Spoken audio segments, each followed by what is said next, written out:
Welcome to the Red Rose Film Club, a movie podcast that examines the wide world of cinema through a perpetually lefty, pinko commie, soy boy, cuck, and Tifa super soldier filter. But more specifically, we love movies and want to create a podcast that would appeal to the disparate taste of our liberal, leftist, socialist, communist, Marxist, and Leninist friends. Red Rose Film Club is for leftists of all stripes who don't know what to talk about at parties other than movies and politics. My name is Craig. I work in public education and am passionate about social justice and workers' rights. My tastes range but mostly exist on opposite ends of the highbrow, lowbrow spectrum. And I'm with... Hey, I'm Hal. I use she/they pronouns. I work in higher ed and run a food pantry. I care about food access, reproductive justice, we're going to talk a little bit about that today, I think, building a robust social welfare state, ditto, and ending the state's domination through the criminal legal system. We're going for a triple here. I am a staunch defender of using the perverse and the grotesque as an angle from which to inspect power, and I love movies that achieve that effect. Whether this movie qualifies remains to be seen.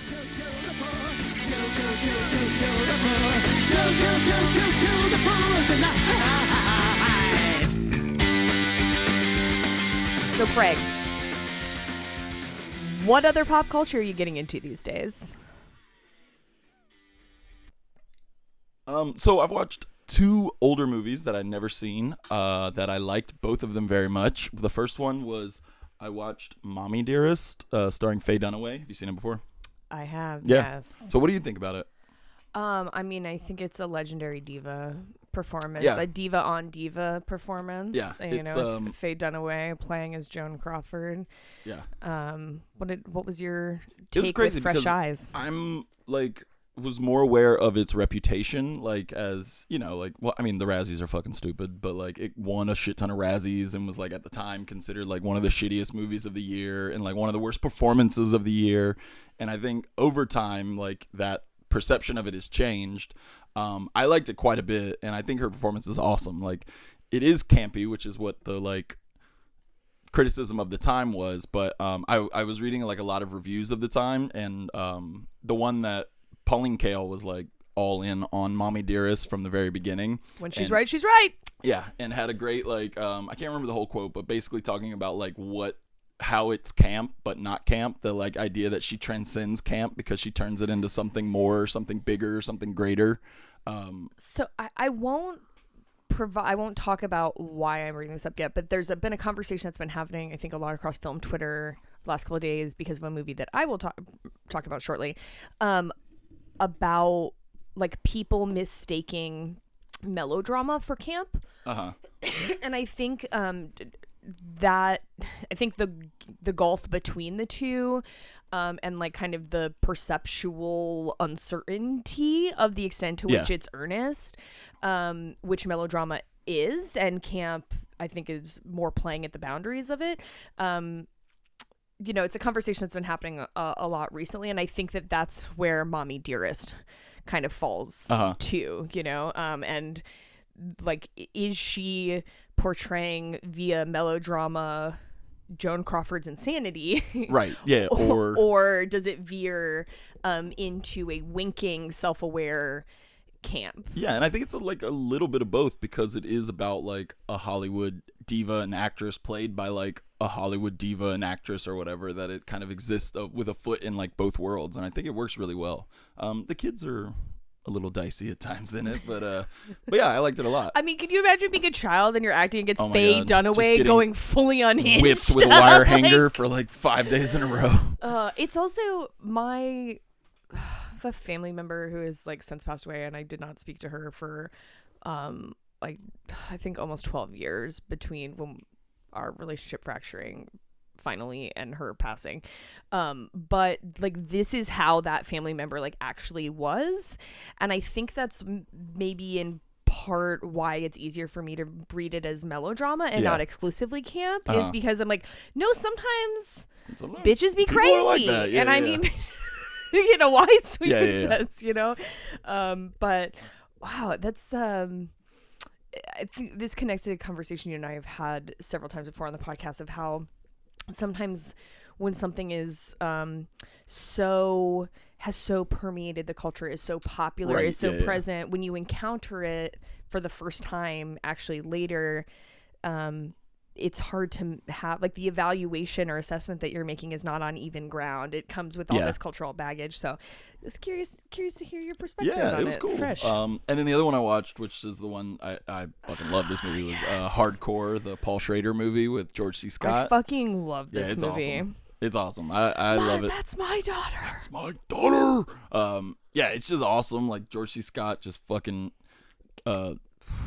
just chowing down on everything in this movie. On like, a tear. Yeah. That's one of my favorite kinds of movies. Just a movie where like someone has some passion or end goal or something they're in pursuit of. Yeah. That he's like the fucking juggernaut, bitch. Just like a singular focus. Through. Yeah. Whatever comes in his way. And how do you feel about the ending of the movie? Because I think this. I like that. Like she was kind of there on her own accord and her own volition. Yeah. I kind of was suspecting that throughout, that it was going to be, especially like, I don't know, the way that the movie early plays on the like idea that this is like the worst thing that anyone could like have their family go through, and like of course she's being like coerced or forced or whatever. And then like as it goes on, you start getting like these glimpses of like not like a hardcore repression or whatever, but like definitely that she grew up in like a repressed house, and it starts to see like, okay, he might be in for a surprise when he eventually locates her or whatever. This is so the status or interpretation of the ending of it is a thing that is a big sticking point for Tarantino in his cinema speculation book. He really hates the ending of it. It's one of his favorite movies, and he hates the ending of it because he thinks that she should have been like a victim in all this, or that like, it's too gotcha, basically. I mean, he maybe dresses it up a little bit more than that, but that it kind of is like a. But to me, the reason why I love it is because the whole movie is channeled through George C. Scott's perspective, right? And as the movie progresses, like you're saying, the petals fall from his eyes. Yeah, and because he's so singular focused, it would never have occurred to him that he has no other perspective because she wants to be. Yeah. It is the ultimate film about the failures of paternalism. Yeah. But yeah, and Peter Boyle's so fucking cool. I like. No offense. I mean this in the nicest way, but like, I can't wait like to a fucking ugly 70s guy just fucking chilling. Like his hair is out of control. Like just the most unkempt I've ever seen in my life. He doesn't even have any in the hair that he had. Like Peter Boyle's so goddamn cool in everything, but especially this, where he's just like a little toad with like fucked up hair, just being like, God damn, I love him. Kind of a tall. Isn't he tall? He's a tall toad. Yeah, he is, I guess, but he just, I don't know, I'm used to seeing him on like a recliner and Everybody Loves Raymond. That's a great point. I saw this movie for the first time in 2020. So I saw Uncut Gems at the beginning of the year, right? That came out, I think I saw it in January of 2020. And I saw it several times, like I think 3 times in theaters. And then I had a friend say, like, you should really watch John Cassavetes' Killing of a Chinese Bookie. Oh, hell yeah. And so I saw that and I was like, yes, I love this. So I was just looking for like the grimy neon. Getting lost in the fucking. Yes, in like the underbelly of LA. Yeah. And watched this and I was like, what have I been doing? Yeah. God, this so is, cool. I mean, just classic Schrader. Hell yeah. Such a good movie. He spelled it wrong though. I don't know if I've ever said my last name, but my last name is that, but not spelled the same way. Not spelled that way. What about you? What have you been watching? Well, in a 24-hour period of time between Friday afternoon and Saturday afternoon, I watched this movie again. The movie that we're going to be discussing. The movie we're going to talk about. Yeah. I watched Caligula. Hell yeah. I've never seen it. Oh my God. Another like famous flop of its time, right? Yes. Yeah. Caligula is one of those movies. So it came out in 1979, directed by Tinto Brass, who is a kind of notorious Italian exploitation director. And it's truly one of those movies that I had read about since I was a teenager. You know, talked about that, searching out like, what's the most fucked up movie? Yeah. And I was not prepared. I was still not prepared. Well, so the thing about the movie is they made an exploitation film about Caligula's reign, you know, him having, one of his henchmen essentially kill Tiberius and take over, and then subsequently go through the same cycle of madness and decadence as Tiberius, and then ultimately be taken over as well. And it was financed and produced by Penthouse Pictures. Because it was part of that era of them trying to be like, by they, I mean like people in Hollywood trying to be like, oh, erotic film can be good. It couldn't be good cinema still. I highly recommend, I'm not saying she's, there are unexplored facets of it certainly, but Karina Longworth's more recent series on You Must Remember This, about erotic 80s and 90s, especially the erotic 80s at the beginning of it, really dives into this, like the kind of background of it. So I highly recommend you go listen to that if you have interest in this. But there was just this trend of after the Hays Code had been killed, and before the MPAA's like modern regime had taken hold of this, trying to explore like how do we make erotic film that is still quality cinema. And so they were like trying to do this, but kind of in like an exploitation frame. But then Penthouse Pictures just like took away the editing from Tinto Brass and then did whatever they wanted, including inserting a lot of unsimulated sex. So it's like Malcolm McDowell acting his ass off with Helen Mirren. Wait, they're involved in the unsimulated sex scenes? No, they're... That's crazy. They are big-ass stars were like, No, that is my point. It's things that are just extras overly that they decadent and insane and happening, and then it will just cut to like a woman deep throating in a toga for like minutes, and I was like, all right, so okay. I was not really. Is there like a non-Penthouse cut of it? No, I believe that there is, but my understanding is like Tinto Brass has never. It's not like someone else did it, basically. Gotcha, okay. Like he did not put it forth. Sign he does not whatever, have a director's cut of it. But all of that said, it has some really interesting set pieces. Like the production design in it is really wild. Yeah. And the totally craziest thing about it is that Peter O'Toole plays Tiberius. Okay. And is just like flopping around in a pool dying of venereal disease while his nymphs swim around him. And you're like, I need the oral history of very specifically how he got convinced. You mean Peter O'Toole? This. Yes. Yeah. Because it is crazy. How old is he at that point? I mean, pretty old. It was late 70s. Yeah. But he didn't die for decades after that. All right, he was born in 32.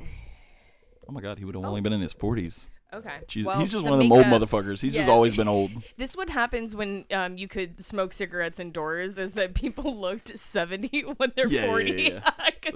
And again, he's like supposed to be dying of venereal disease, so he just has like latex like dripping off of his face. He looks disgusting. That's awesome. But it is a movie that, as we continue to talk about exploitation film today, if you are someone who enjoys exploitation film and you will not be turned off, either metaphorically or otherwise, by scenes that are just people engaged in unsimulated sex for seemingly no reason, then I recommend it. Yeah, I've always wanted to see it, just knowing its like reputation. Like, I would say that it lives up to it, and the whole reason I rented it, I've been wanting to see it for honestly like basically decades at this point.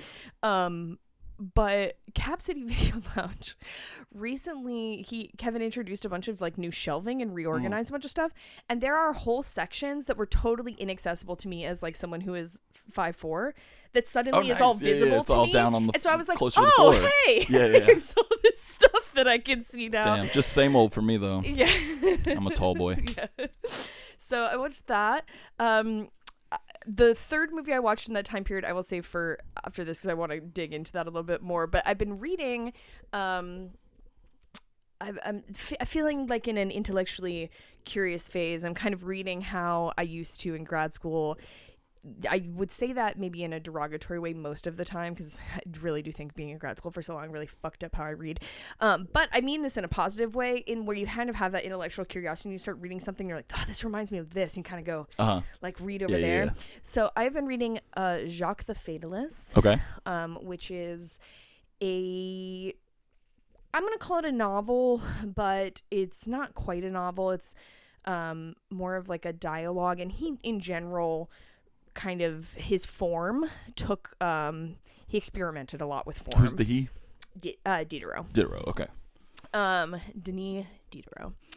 And like, in fact, that is one of the things that he's known for in terms of his contribution, right, to like the Western canon, is helping invent the novel. And did he do the dictionary? Who was that?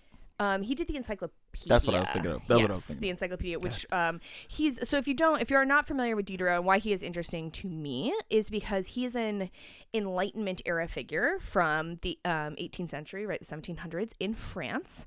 And he was the editor and kind of producer of the encyclopedia, which was a like a magazine kind of that compiled together different writings from emerging experts across the various fields that the Enlightenment kind of promoted. So he was very oriented towards scientific inquiry, but across a variety, like linguistics and like writing things that gave indication of like genetics, which didn't exist as a field for centuries, you know?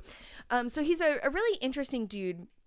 But the reason why I find him particularly interesting kind of connects to something we talked about, or that I mentioned in our intro to the movie last time, is that he was, in terms of philosophically, a materialist and a determinist that influenced Hegel, who subsequently, right, as we know, dialectic influenced Marx. And so he was not, as we would conceive of him, a leftist. I mean, he was of the Enlightenment. He was moneyed, though he wasn't quite an aristocrat. He was moneyed in France in the late 1700s, mid to late 1700s. But a lot of his work became like influenced the things that ultimately produced Marxism. And a lot of his writing takes the form of dialogue. Okay. That as a philosophical exercise that ends up influencing where Hegel goes with the dialectic. Gotcha. Okay. So foundational to a bunch of shit. Yeah, it's like he's like real in there at the root. So it's been interesting kind of going back. And then the last thing that I wanted to bring up that I've consumed recently, before I have a question for us both to answer, is I watched May December. I'm so excited to watch it. I haven't seen it yet, but I can't. I fucking love Todd Haynes. And yeah, I'm really excited. It is so good. Yeah. Like I feel like it's almost like I don't feel like I can overstate how good it is, basically. Oh yeah. And I like Todd Haynes a lot. I would say, to me, in terms of his like filmic approach, it is closest to Safe. Okay. Oh, Safe's cool too. Which is good.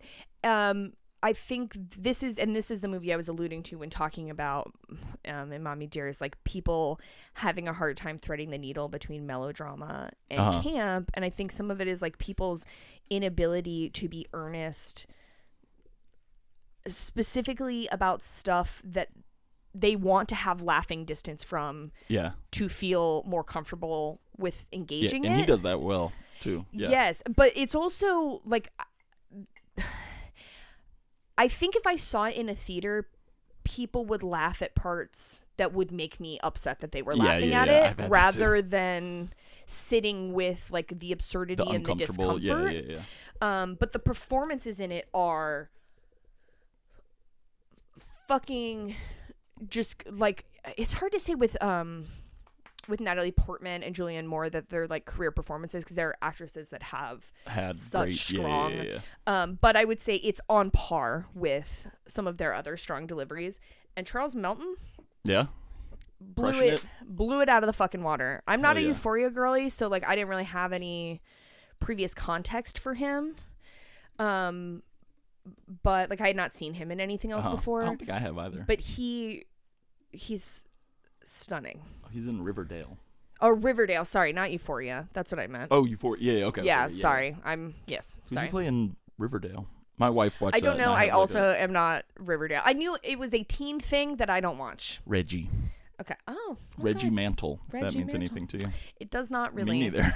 But yeah, I knew he I was don't know in why one I of looked. these I would only teen- know if he played Archie. That's the only Archie character I know. Or Betty and or Veronica. Jughead. Oh, Because Jughead. But I knew that was a Sprousey. I was gonna say I knew that a Yeah. Sprouse twin played Jughead because Yeah, of yeah. his hat and memes.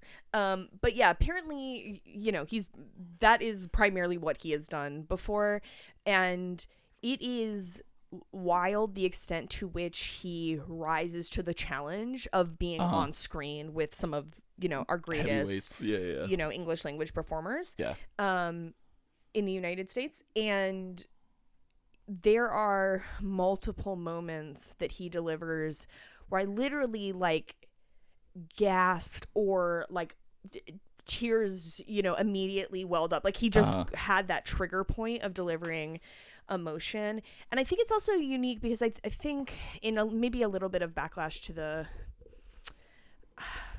I don't know what else to call it, but I don't mean this as a criticism in the way that conservatives do, but in kind of response to a quote unquote wokeism perspective, Right. Yeah. of that maybe we think about things in morally black and white Sure. terms. That there's been a little bit of a backlash to that, a reaction that is oriented towards emphasizing nuance above all else. And I think this movie threads a really does something very unique in that it feels like it's leading you down a path towards nuance, and then the actual emotional delivery is no. Yeah. Actually, it's That's cool. I think it's not, and it's complex to thread that needle. So, do you have plans to watch it? I think we were actually gonna watch it tonight because Yes. Carol was my wife and I one of our joint favorite movies of the last several years that we both adore. So I'm fucking stoked. Yeah, I'm really excited to see that. Yeah, it's Todd Haynes' master, obviously. Master of the I never saw Velvet Gold Mine. Mine. Yeah, I think that's the only Todd Haynes movie I haven't seen. I need to see that. Rhys Meyers? Yeah, and Ewan? Is that a Ewan? Is it? No, I think Jonathan Rhys Meyers. But there's two guys. Isn't it Ewan McGregor and Jonathan Rhys Meyers? Is he? Let's see. Remember. I watched for a long time Poison was his only movie I hadn't seen. Yeah. That one's crazy. And I watched that during the lockdown. Let's see Which here. probably means I should revisit it. Yeah, Ewan. Oh, and Toni Collette. And Christian Bale. What the fuck? This is a crazy cast in this Velvet Gold Mine. I definitely have not seen this since high school, so maybe. Yeah, maybe I think Ewan plays the aged rock star or the more seasoned rock star, and then Jonathan Rhys Meyers is the new boy. Yes, I won't need to revisit that, but this, I think, again, just kind of in terms of the way he moves the camera, the use of music, that kind of discomforting suburban, I kind of think of it in a class with on the better end Blue Velvet, on the worse end American Beauty, of suburbia is crawling, it's teeming with the ants, or just his other movies Carol even, or Far From Heaven, and all of them are the kind of discomfort of white suburban life and shit like that.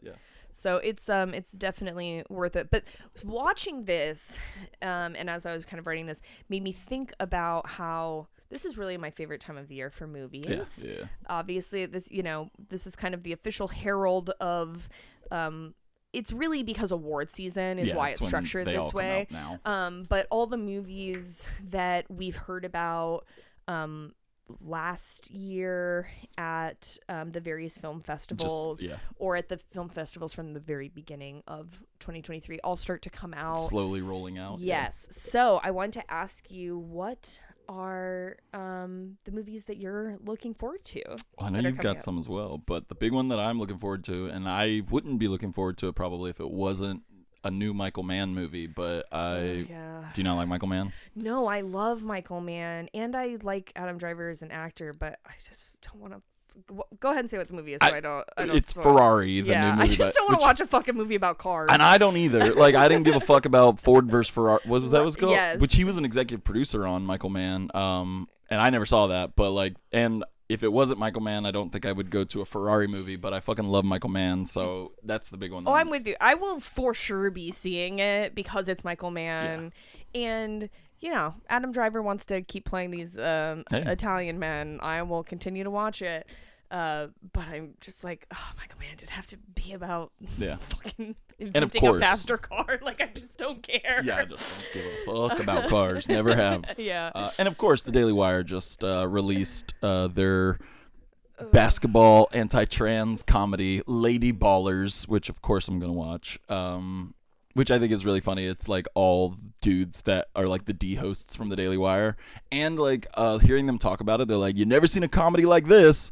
Except it is just that fucking movie JUWANNA MAN. It is the same fucking premise as that shitty comedy from the 2000s. It's like, for all of the history of cinema prior to the last 5 years, have the trope of, you know, trans women being like interlopers has been a thing. Like, even movies that I like think are good movies ultimately, Dressed to Kill, right? Like, there are numerous examples of this being a trope. So you've never seen this before. It's like, one, or just you're offensive and stupid, and two, you just simply have not paid attention to the history of cinema. And they're presenting it as like, you can't do this anymore. And I was like, how? Like, men having to dress up as a woman for something has been like a staple of comedy for like 30 years. It's like, what are you fucking talking about? Like, Big Mama's House, you dummies. I mean, sorry, I don't mean to step on hallowed ground with Big Mama's House, but Mrs. Doubtfire, but I am definitely gonna watch there's it. A new, like, we could continue going back and forth naming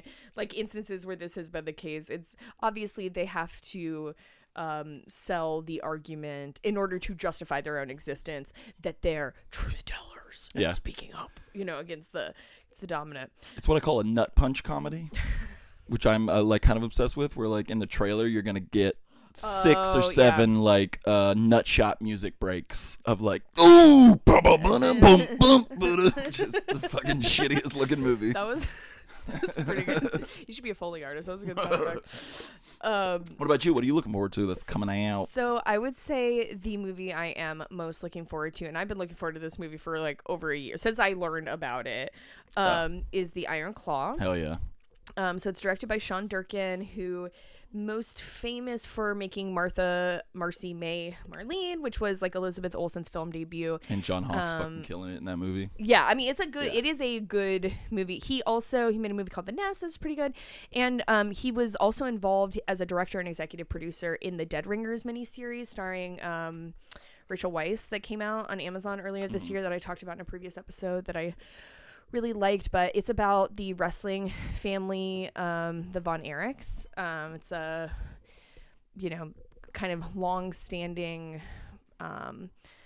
narrative about a family that was kind of quote-unquote cursed, and have suffered a lot and experienced many crises and challenges. And there's a lot of good actors in it, and some wrestlers that I really like were involved in various ways in like choreographing fights or involved in the coaching, things like that. So, and the cast is pretty wild, right? Yeah, the cast is. I remember Zac Jeremy Efron. Allen Wilde. Oh, Jeremy Allen White, and then Zac Efron. Excuse me, Zac Efron, and then the other dude, Harris, something. I want to say he's like Australian. But I know he had. I want to say he had like an indie. It's Harris Dickinson. Yeah, what was the thing that he was? Beach Rats. Triangle of Sadness. Triangle of Sadness. And Where that's the Crawdads Sing were his big ones. And More Attorney. Hell yeah. Yeah, he's been in some like indie stuff, and he's English. Sorry, he's not Australian. Oh, and Holt Mackle yeah, is the dad. The Mind Hunter guy. Yes. I like that guy. And Lily James is in it. My favorite wrestler, Maxwell Jacob Friedman, plays one of the brothers and has like a little bit of screen time. So I've been looking for, like I said, I've been looking forward to this for like almost a year. A couple of months ago, we finally got a trailer, and it's supposed to come out, I think, on December 22nd. So that is absolutely my number one most anticipated. Then I'm also very excited for Eileen. Mm-hmm. which stars Anne Hathaway and Thomasin McKenzie, and Ooh, it's like her. based on a Notessa Mosfig novel. Which I have, to be honest, started to read several times and never finished. I've read her other books. I think my wife. What's the really famous one that she? My Life of Living. My Year of Rest and Relaxation. There you go. I think my wife read that one, but I've not read any of her stuff. Yeah, I maybe one of the conversation I've had, sometimes controversial to some people. I hated that book, but it made me really interested to read the rest of her stuff. Yeah, and I read her more recent novel that came out I think last year, Lapova. Okay. And Eileen, it's like a classic library situation. I'm really bad at reading things on a short timeline. And as I mentioned before, when I get in a reading mode, I'm like, I'm going to read this and this and this. And it, just auto-renewed and had to return it, whatever. But the movie has been getting very good reviews, and I'm very excited to see what it looks like to adapt, her tone, which is very, she's like sardonic and cutting, kind of removed from shit. Like, it's kind of the opposite. Like, really, she is an example of the things I was talking about as a problem a little while ago about not being able to be earnest about things. Yeah. But I do like her work, or I'm intrigued by her work, and so I have tickets to see that this week. I'm very excited. And then the other thing I am super duper excited for that is coming out that has a release date is my boy. Yeah. Yorgos Lanthimos' Poor Things. The Greek Freak. Are you looking forward to that? Yeah, I am. That's a basketball player's nickname, by the way.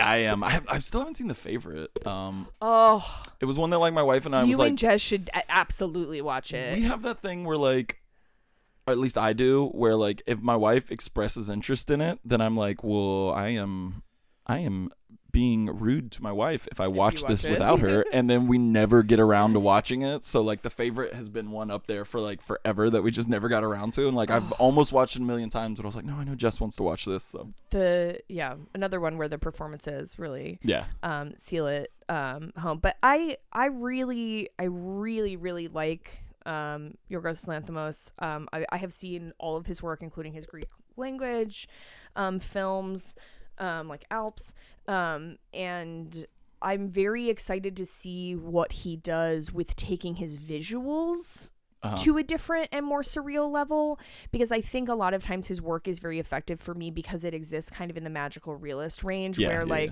it's reality, but there's elements that are pushing it, and so it is recognizable as something that is analogous to our situation, but it just has that little like twist, and I'm curious to see what he does when the visuals are really pushed much further. What's your favorite of his?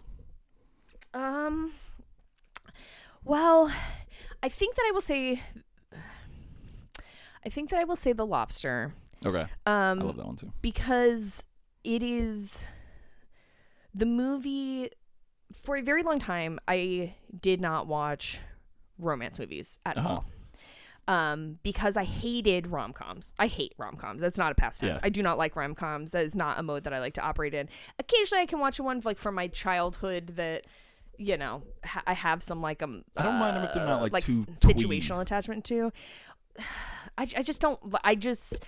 Love to me is hard to relate to when it's like unabashedly joyful, unless it's in like soul music.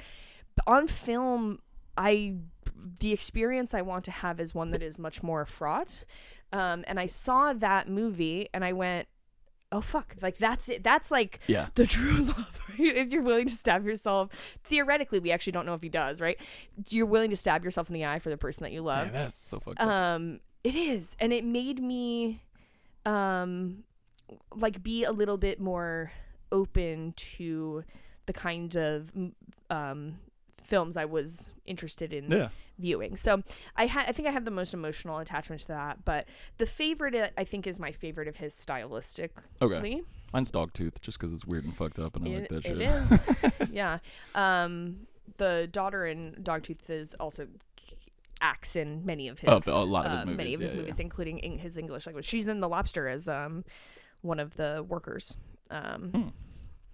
in in the hotel or whatever. It was also the first of his that I saw, and I feel like there's always like a little bit of for sure. You always like prefer the one that you're like, what the fuck, and that kind of gets you into his into some weird shit. That came out at a time because it was nominated for Best Foreign Language Oscar, and it came out in the time from, I want to say that was like 2009 or 2010. I think so I think it was towards the end of high school for me, or very, very early college, where I was using the Oscars as a way, like I would just try and see the checklist of like that. I would try and see everything. Yeah. And so when I watched that, and I was like, "Ooh, this is like so outside of the realm of," and then kind of went backwards from that's there where and watched you'll his get other stuff.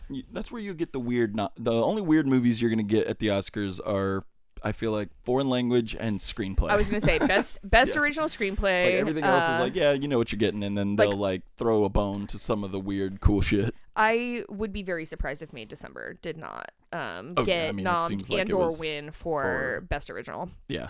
But yeah, and then the thing that I wanted to ask you about this, so this movie that I'm about to mention does not have a release date yet. It premiered at some festivals, and its like last festival appearance was at the New York Film Festival, which was in late October, very early November, and it's playing like in New York and literally nowhere else. So we probably won't see it if it gets a wide distribution until like spring. Yeah. But I just saw a trailer for this movie, The Sweet East. I also watched it. It looks cool. It looks very like cool. Zoomer, Odyssey, and Magaland. Yes. Somewhat. Have you ever seen that? Sorry, I keep talking about horny movies. This episode, but have you seen that like 70s horny Alice in Wonderland movie? Mm-mm. It was giving me massive Zoomers making that movie, which I cannot even. I think it's probably just called Alice in Wonderland or something to that effect. But I'm very much looking forward to that, and we'll definitely be keeping an eye on it. And I encourage you to go watch the trailer, listener, if you have not. It is just called Alice in Wonderland. Yeah, and what year? 76. Yes, the American erotic musical comedy filmed loosely based on Lewis Carroll's book. Spans the original story to include sex and broad adult humor. Nut punch comedy. Yeah, it's more body. Yeah. Like like a burlesque Alice in Wonderland. Yes, but like with kind of that infusion of that like psychedelic. Yeah. I don't know. It's just, well, watching Caligula, I was thinking about, I know I brought it before. I mean, I love Pasolini's like harder, more cutting edge stuff, but I really love his Trilogy of Life series, which I think is maybe like a little controversial. I think a lot of people think it's kind of like dumb or silly. See if I've seen any of them. It's the Decameron. Canterbury Tales, and then 101. Yeah, no, Arabian Nights. I think the only one I've seen of his is Sallow, which we talked about on the last podcast. Wow, if you watch Briefly. Sallow, and then do these, the Canterbury Tales is like the exact opposite. It's like the bodiest. There's a lot of nudity and silliness in it. It's like him selecting the tales that most speak to those themes, shall we say. But I would say that Alice in Wonderland I kind of view in that just people in the 70s were like, wouldn't this be great if we just made this movie but no one was wearing a shirt of any gender? And that is kind of the spirit that I was getting from the Sweet East trailer. So I look forward to being disabused of that notion or having it confirmed, or it definitely looks cool. Seeing, where it's heading. So current events, what's going on in the world that's either got you celebrating or living in despair? Living in despair. So this is kind of, I don't want to say neither, but as I note in my intro to every episode, like I am invested in the expansion and universalizing of the welfare state. And in this kind of very practical way, sometimes I, maybe could be understood as a social democrat, by which I mean in the European tradition, not like capital D American Democrat. And though I do believe that, a dictatorship of the proletariat is necessary for total liberation and kind of fulfillment of the communist vision. If we can, in the meantime, use the state's program to improve quality of living and execute more, if insufficient, in redistribution, we should do it. So that's the spirit in which I highlight a ProPublica piece from November 28th that was written by Eli Hager about the Biden administration proposals to adjust welfare state programs. So the proposed changes, I think through Monday of like tomorrow, December 4th, Monday, people can give comment, and then, it has to go through all of these like prescribed processes, but the proposed changes are that one, states will not be able to count charitable giving by private organizations such as churches and food banks into their federally required minimums of spending on programs to aid poverty impacted families. So right now the federal government says like states have to spend X amount of money as part of TANF, temporary aid for needy families, which is what the direct cash assistance welfare program is called since the 1996 welfare reform that was instituted by the Clinton administration that moved away from aid to families with dependent children, AFDC, to TANF. Lots of bad things were part of that. But part of that transition was this rule that like states, you have to be spending X amount of money. And basically states have been fucking with their fulfillment of that requirement by saying, well, if a food bank uses private funds that they've raised and they devote $20 million to hunger relief, well, that counts towards our state minimum. And so the Biden administration is now trying to say no, which that is a good thing, in my opinion. Number two, another good thing, hopefully, assuming that it is implemented, is that it is saying that the state cannot count its CPS investigation, so its Child Protective Agency, or Child Protective Services investigations and foster care payments to other families, to foster parents, that they can't count that towards the TANF minimum goals of strengthening and keeping families together. And that, as part of that, that states need to refocus through their TANF programs on direct cash assistance. So again, maybe this is like a little wonky, by which I mean policy wonky, it's a little in the weeds and it's not like the biggest, most sexy, attractive, fun kind of policy to talk about. But I think this is encouraging. And those are all changes that, I support. People need money. People don't need baby cops breathing down their neck, taking their children from them and giving a different family money that we could have just given the original family that they needed in the first place to provide higher standard of living for their kids. Awesome. I think that's pretty cool. What about you, Craig? I feel like there might be, I'm hearing some celebratory air horns in the distance. Is this maybe the first time that we both had to celebrate in our Celebrate or Living in Despair? But I'll keep mine short. But yeah, it is a happy week because mass murderer and Nobel Prize winner Henry Kissinger is finally fucking dead. So rest in peace to one of America's greatest villains and of all time. Piece of shit.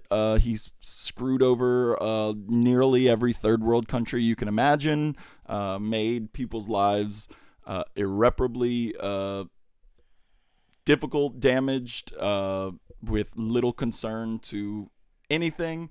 And I know this has been spread around social media like crazy, but it's such a good quote that I do want to read it in its entirety because I think it's the first sentence that has been spread a lot. But Anthony Bourdain's quote on Henry Kissinger is fantastic, which is, he said, "Once you've been to Cambodia, you'll never stop wanting to beat Henry Kissinger to death with your bare hands. You'll never be able to open a newspaper and read about the treacherous, prevaricating, murderous scumbag sitting down for a nice chat with Charlie Rose or attending some black tie affair for a new glossy magazine without choking.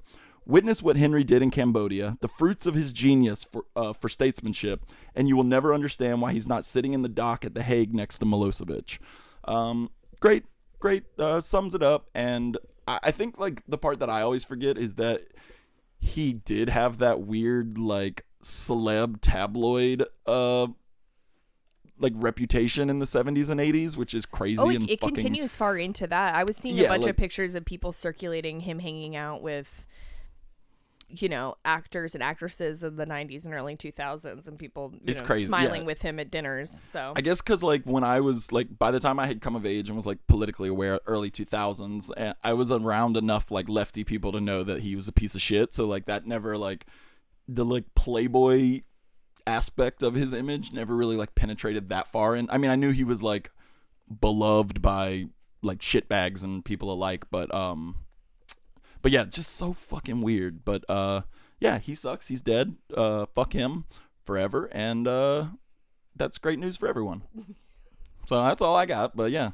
Oh, and anybody that thinks that you shouldn't celebrate a death, I don't know. That's fucking ridiculous. I feel like we've touched on that before when someone else died. But no, I mean, the world is fucked up as it is, and it is. I mean, we can statistically track just how fucked up the world is because of Henry Kissinger's decision. So if anybody thinks that we shouldn't celebrate the death of an absolute fucking horrendous monster, I don't know, man. Yeah, I feel this way both. I don't know. I don't think it's always helpful to conceive of political problems on a personal level because as the level of analysis shifts, so too do the implications of what you're talking about shift. But since I already brought her up once in this episode, I think about my evil family member who kind of has a Joan Crawford as depicted in as Faye Dunaway in Mommy Dearest vibes. And I wasn't celebrating. I didn't like celebrate when she died, but I did feel a sense of relief. And part of that comes down to why extend, like, people reap what they sow. Yeah, for sure. And why extend mercy to someone that had zero interest in conceiving of other people as deserving of it? Yeah, anything.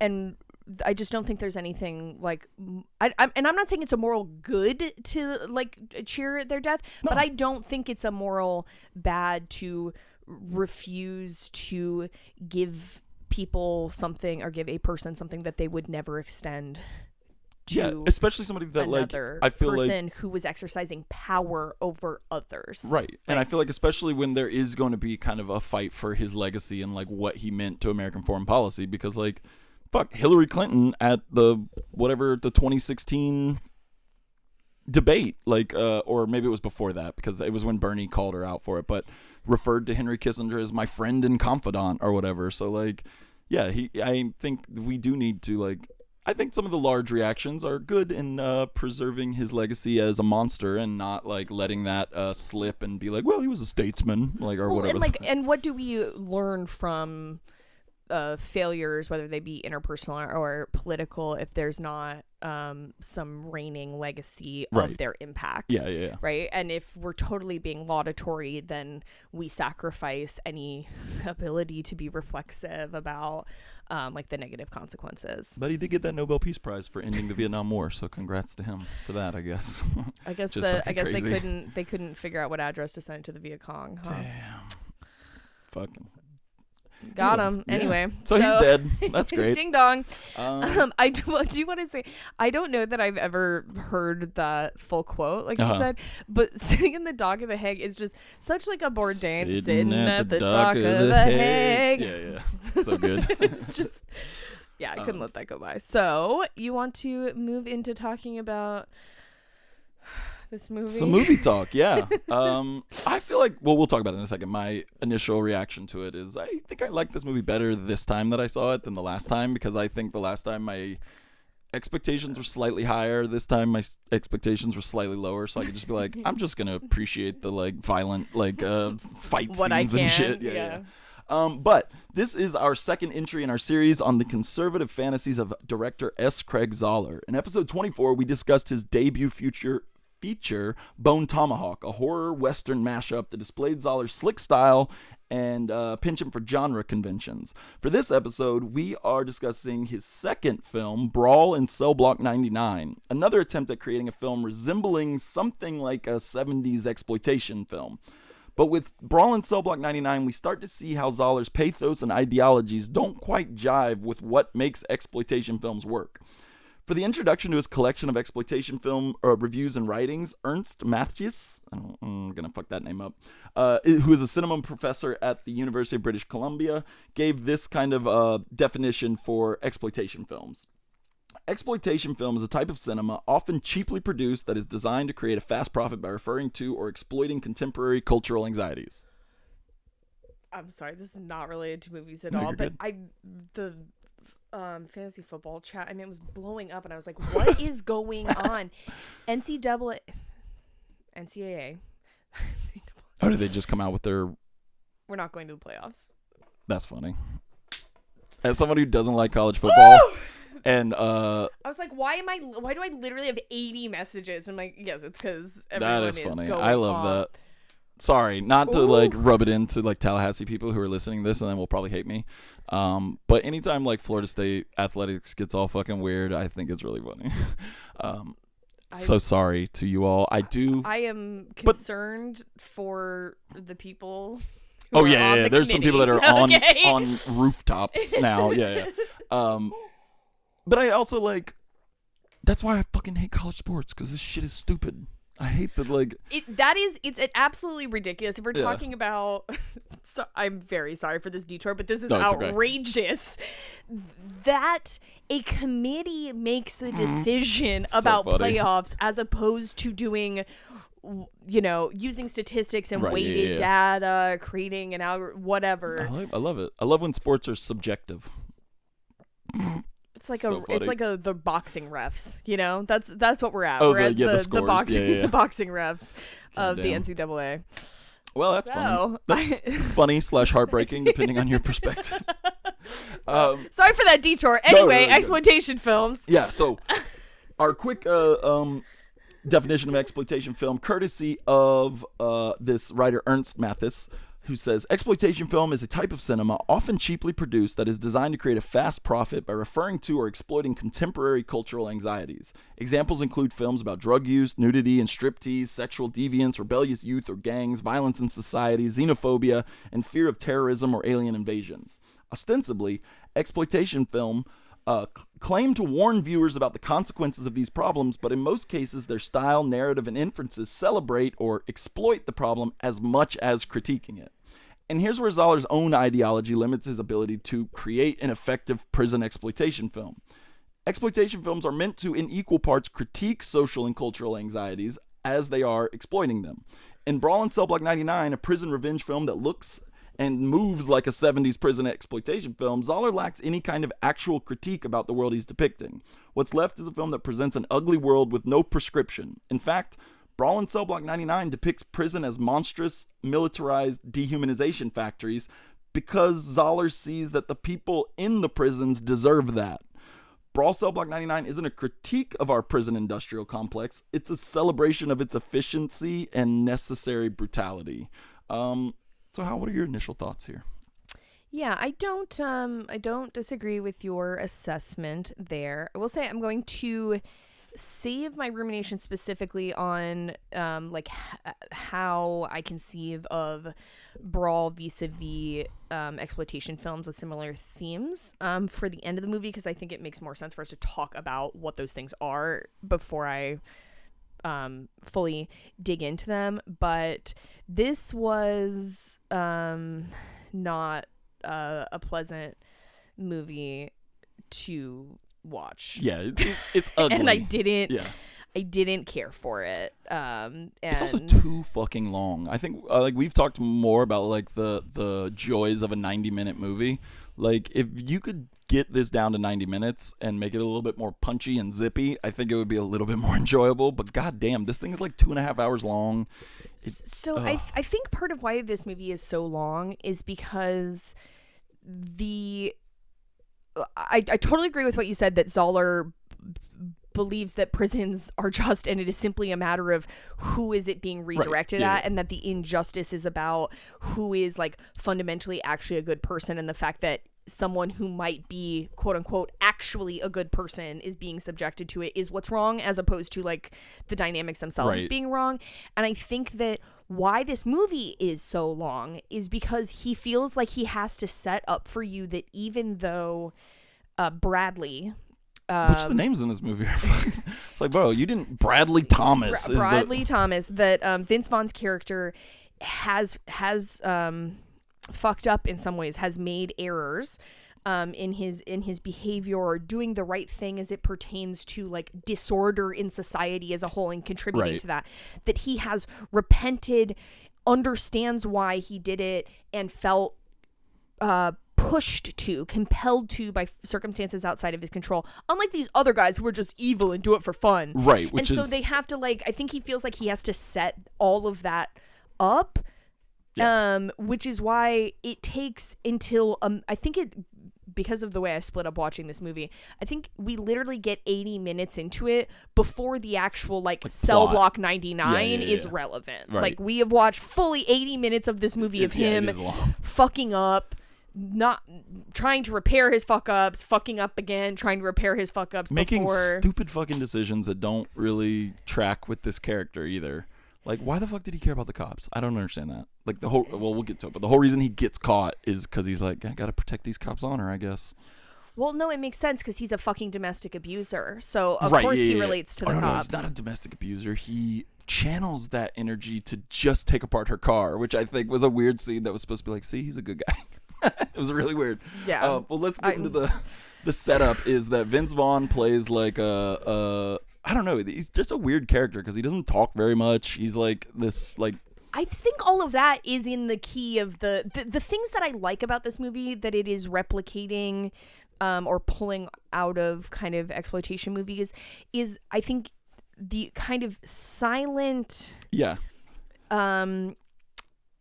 Anti-hero Mike Ehrmantraut from Breaking Bad is the vibes that I get, like very competent, very skilled. Yes, the silent anti-hero who is skilled and may have made bad decisions or been forced into bad decisions, but always has clarity of justice and mindset. Yeah. And that has a good bon mot. Yeah. Like, I will say. And is essentially physically indestructible. Right, yeah. Which is just can take just funny anything. that it's Vince Vaughn, too. Because, he also has a huge cross tattoo on his head. So I want to ask you, this is a digression related to, I forgot to put it in in our script that we share, but where do you think this ranks on, good, bad tattoo depictions? Like, how it looks as a tattoo in film. I feel like it looks like a real tattoo-ish. It just is stupid looking and is I feel like it is just I feel like it's when I play video games where I can customize a character a lot, and I'm like, I don't want to spend all this time. Like, I want him to have a fucking Stark tattoo or something to make him my character. Then just slap this shit on his head or whatever. That's what it feels like. It's just like a slapdash. What's a cool bad guy tattoo? Yeah, I think it's intended to be he's the avenging angel, right? Kind of vibes. But I think it's a really missed opportunity. They could have given him Bam Bam Bigelow, the wrestler from. Yeah, the older wrestler that had the flames on his bald head. Right, it's like a Celtic cross, which is doesn't really come up. He doesn't really talk about religion that much. God. Yeah. It's okay. So I think it's a missed opportunity to do something. I'm trying to think, what are some cooler. good movie tattoos? Oh, I have a few. I just thought of some. George Clooney and From Dusk Till Dawn, where he has that wild ass tribal whole half a body. Yes, sure. And Viggo Mortensen in Eastern Promises. That was one of the ones I had on my list. Those are awesome. Because the Viggo Mortensen ones look real. Yeah. I think that the one that Vince Vaughn is serving here looks fake and bad, and it does have that kind of video game. Yeah, it's just it's just pasted layer 1 right, cross on head. It's a fucking stupid tattoo.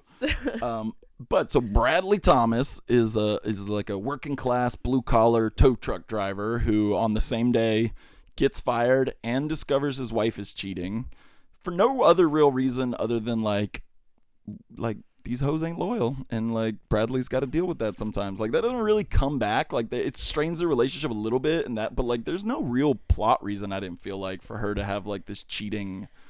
So this is Side where plot. I think that he is, he being S. Craig Zahler and whoever wrote this movie are trying to set it up as like he has made missteps, because though obviously that's like her action, what she talks about is like, you don't talk to me. Yeah, like he wasn't he's present not or whatever. fulfilling his conservative masculine ideal husbandly duty, right? Like Yeah. he has faltered on that front, and I think that's what's supposed to be going on. I think the other thing that it's intending to communicate about his character, aside from the like again the domestic abuse of smashing her car to shit as a whole, is that he's observant. Yeah, Because that is relevant. Like he sees her, the whole reason he finds out is because he sees her applying makeup to a hickey on her neck from like across the yard, and those skills,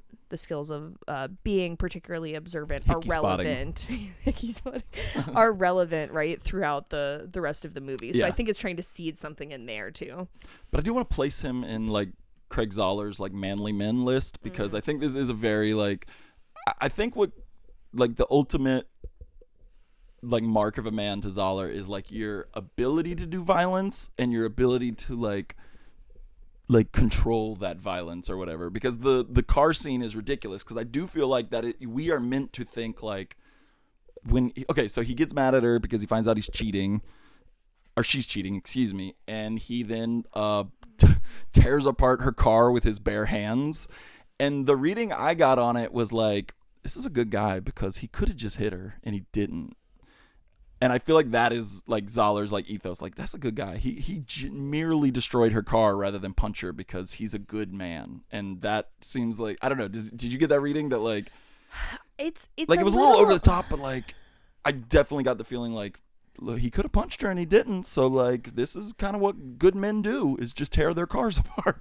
It was really weird. Yeah, I think it's a little like hard for me to like totally piece apart, because I think there is also an implication of he is producing his own problems, like he is throwing up his own barriers, because he just, their whole, as we hear them discuss, like he lost his job, which we've seen, and she has obviously not been making very much money. She alludes to that. She says something to that effect. So it's like, you've destroyed a very expensive piece of equipment that is your property, that's self-defeating. Right. You know, it's self-defeating to do this.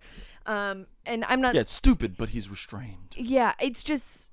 I think it gets to the idea, and this is where I think Zahler's, like, beliefs about, like, his ideology, I think, is very, it suffuses this entire movie, even more so in some ways, even though the Western had the way it Tomahawk, the way it treats Native people makes it very explicit. I feel like the rest of the movie, to the extent, obviously that's a significant part of it, but the rest of it felt like there was like a little bit more sense of humanity, or like he was trying to make something that was maybe slightly broader, slightly with slightly broader appeal.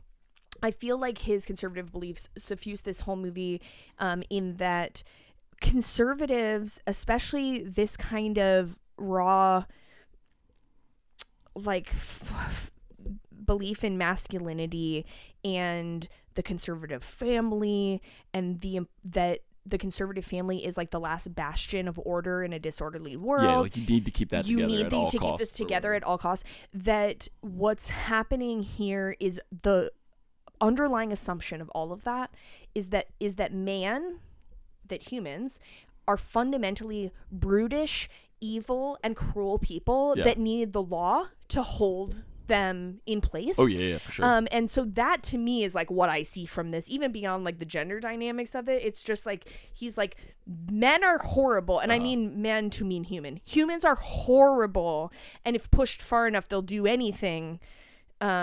And it's the law that stops them from ultimately, you know, just being total savages. Yeah.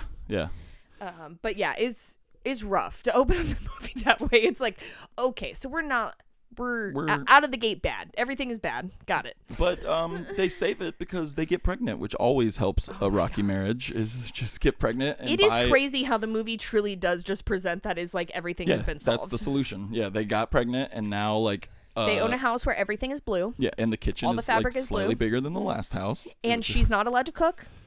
Oh yeah, because he's like, what does he say? He says he is worried that she is going to injure herself cooking. Yeah.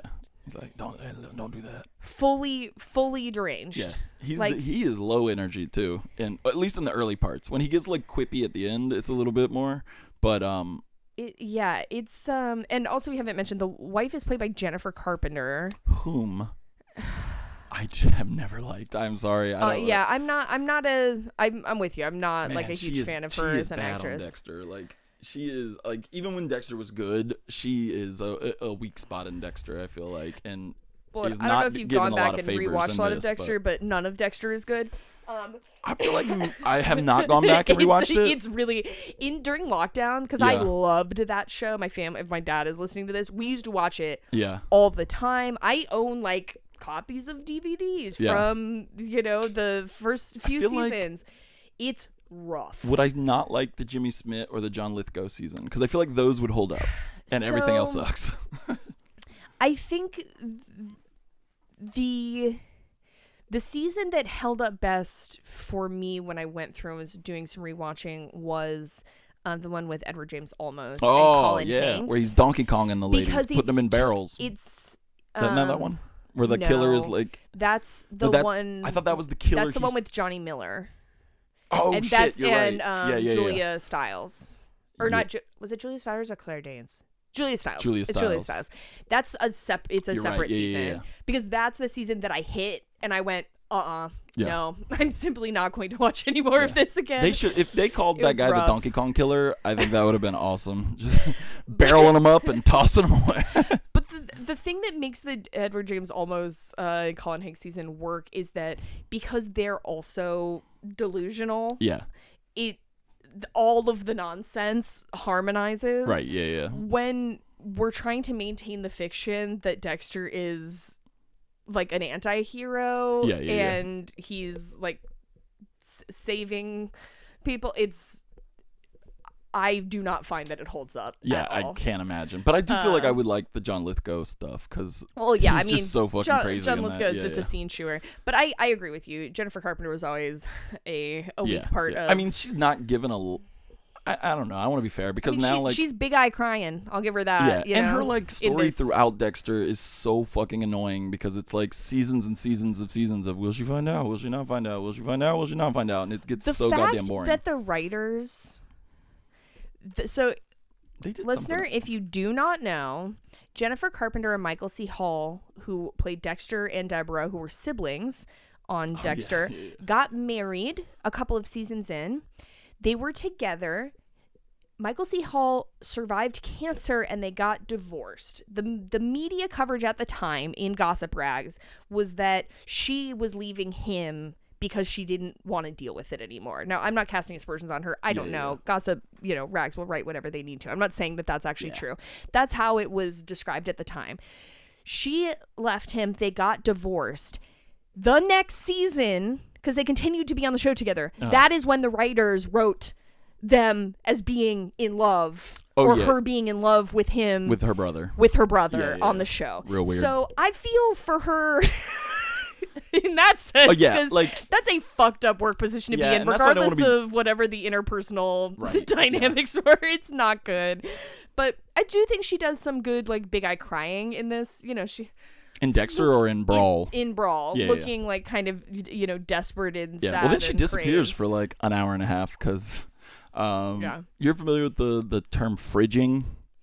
Yes. This is a big fridge. I mean, both of S. Craig Zahler's movies now are fridging movies. Well, just because women aren't human beings. Right, yeah. Which, if you're unfamiliar with the term, fridging is the term for using a, like, female family member, wife, daughter, whatever, as a plot device where they are either killed or put in some sort of danger, and they don't really exist in the movie other than to be the like damsel in distress that moves the plot forward or whatever.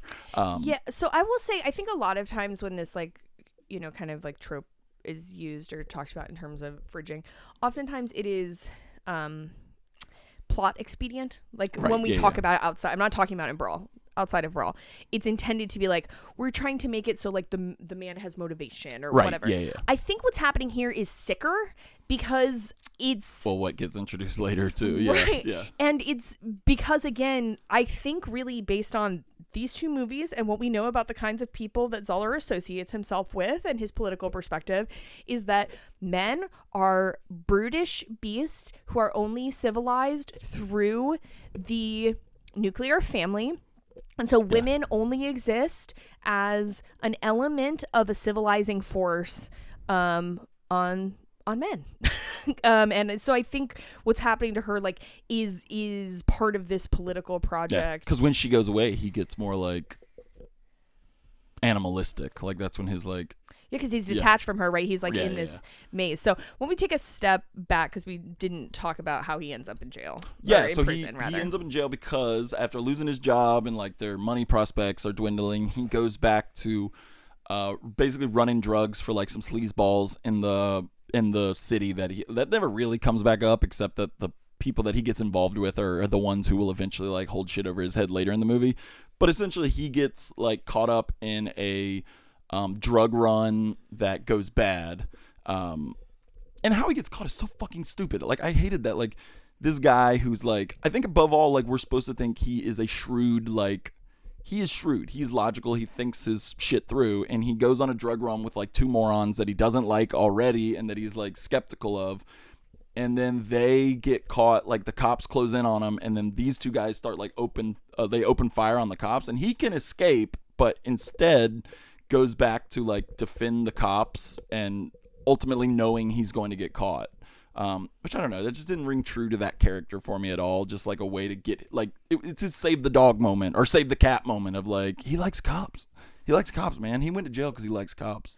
Well, and it's like we just saw this man rip apart his wife's car. Yeah, he's like but fucking they're cops, man, you gotta do it, you got to do it. And also I just like, again, it goes back to that, like, the fundamental assumptions that Zahler is making about what it means to be human, and kind of that, like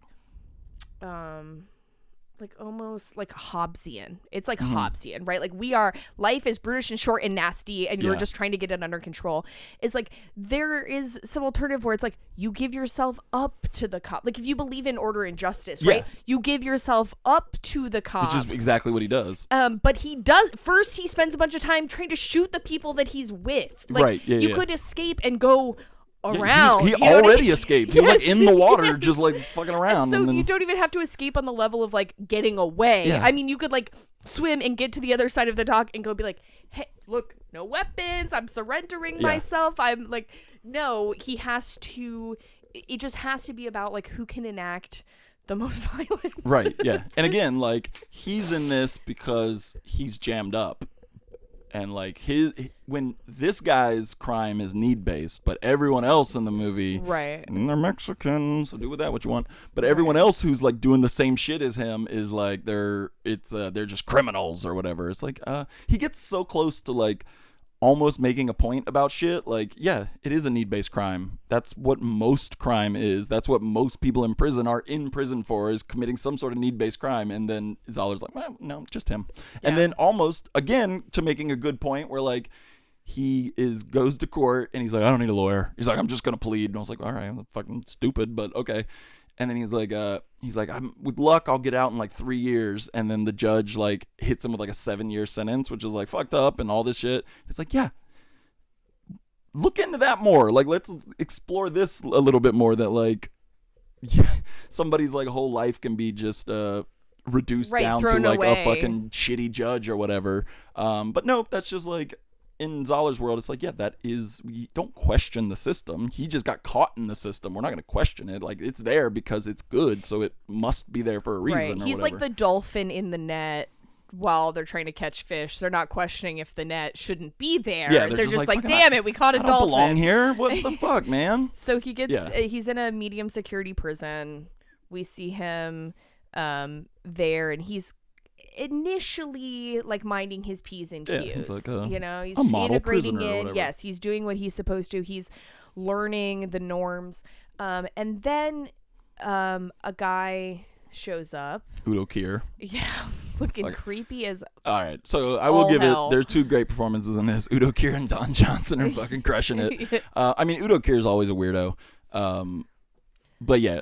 He shows up slimy, and says essentially that they have kidnapped his wife. They have kidnapped Vince Vaughn's wife. Her name is Lauren. So Lauren Bradley. Lauren Thomas. Lauren Thomas. These great memorable names. Lauren has been kidnapped and is being held by Elazar, which is the name of the Mexican drug lord who Bradley was doing work with begrudgingly. He did not he didn't want to when they got busted. And he was doing it with Elazar's henchmen, right? Like Elazar was not there, of course. That Elazar has kidnapped Lauren, the wife, and has an abortionist. I'm gonna go back to this in 1 second after I finish the plot point, because so crazy. Damn, do I want to talk about this?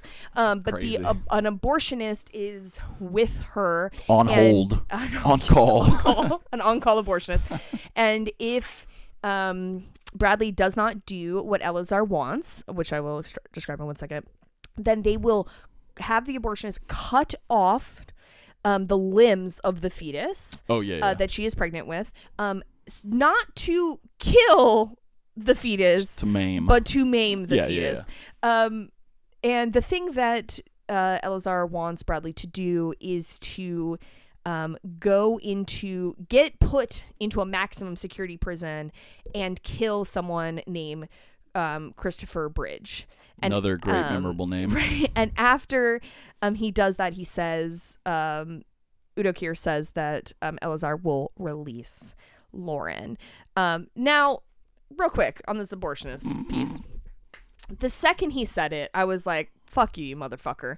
Immediately alarm bells ringing. Contemporarily, like this term or this phrase abortionist is only used by right-wingers. No one else uses it. If you look back at like the medical literature in like the 60s and 70s, there was like a point in time where that was like a phrase that was used to actually refer to someone without necessarily there being political or ideological leanings attached to it. But at this point in time, it is exclusively used by anti-choicers who rely on dismembered fetus imagery to represent the fetus as a symbol that is disconnected and dislodged from the pregnant person hosting and cultivating it.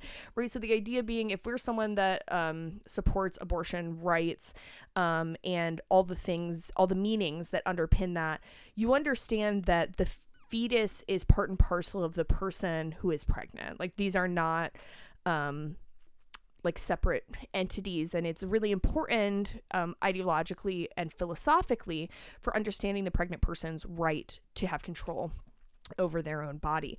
And so what right-wingers trying to do is dislodge and disconnect the fetus from the pregnant person to act as if it's a separate entity. And so even though that's not even what's happening here, and it would be wrong, right? Like if someone, I just want to make it very clear, I would hope that anyone listening to this would not require me to clarify this, but just so we're clear, if a pregnant person wants to be pregnant and someone coercively like it kidnaps them and says we're going to chop off your fetus's limbs, that's fucking bad. I'm not talking about whether or not that's bad in and of itself. I'm saying that the like language used to talk about it and the imagery that it's evoking are just deeply intertwined with the anti-choice movement of the last 30 years. And it really reminds me of this like right-wing obsession with Kermit Gosnell. Have you ever you heard of him? Oh, I accidentally watched like a uber right-wing movie because that is an interesting case of Kermit Gosnell. Just like a fucking shitty abortion doctor who like he's a bad evil man. He but by the way, he's been in prison since 2013. He was convicted. So he was a Philadelphia doctor engaged in abuse and violence. But we know if you are someone that cares about like bodily autonomy, what we know is that what the violence that he enacted is because of poverty, desperation, and his ability to exploit the lack of reproductive autonomy of poor women in Philadelphia. Like, instead of them having options, whether that be improved welfare state support so that they have the support that they financial support that they need in order to give birth and raise those children in a safe context, or that be making a like safe and legal decision to access healthcare that allows them to move forward without having given birth, instead of understanding that like there are barriers that prevented the women that went to him from being able to make whatever decision they wanted about their life, their body, their safety, their family, that he was able to exploit that. Instead, they cast him as this like supernatural boogeyman who can only be understood as being like a natural outcome of abortion rights. Yeah, he's literally like Nazi coded. Like, yes, like they're like he's a scientist who's like doing experiments. It's like he was an evil man who's exploiting poor women, just like how you motherfuckers are trying to exploit poor women. And just like a perfect example of this, there's like this NPR article from like a local to Philadelphia NPR article from 2019 where anti-choicers were trying to buy up his old clinic building, which was at that time still like empty, had been left empty for almost 10 years, to use it for a CPC, a crisis pregnancy center. Like, how fucking sick do you have to be like, oh yeah, these women were being tortured here and fetuses died, and you know what I want to do? I want to use that to convince like pregnant people to not get legal abortions. Fuck you. So I bring all of this up. Obviously, Kermit Gosnell, or maybe not obviously. Can I just say also that the movie that I accidentally got tricked into watching, because I was like, I like a true crime doc every once in a while, and I was interested in the whole Kermit Gosnell case, so I was like, oh, there's a documentary about it. Let me watch this.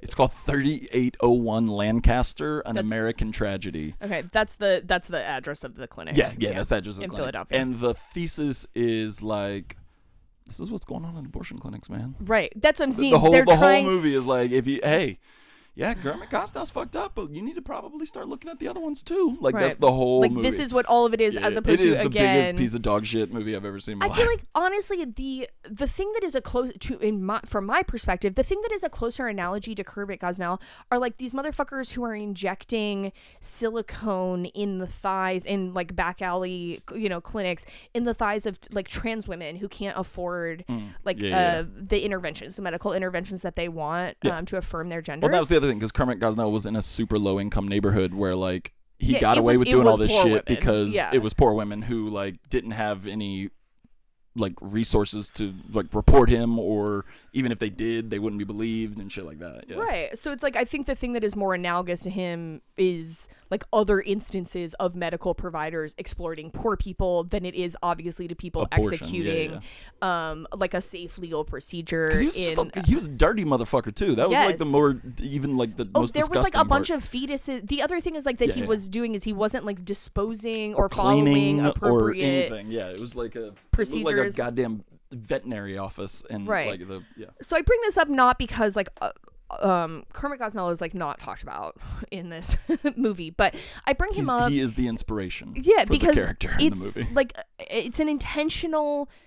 Referring to the doctor who is threatening Lauren's pregnancy as an abortionist and talking about severing fetal limbs is an intentional political claims-making effort to conflate the work of doctors providing medical care to brutish assholes.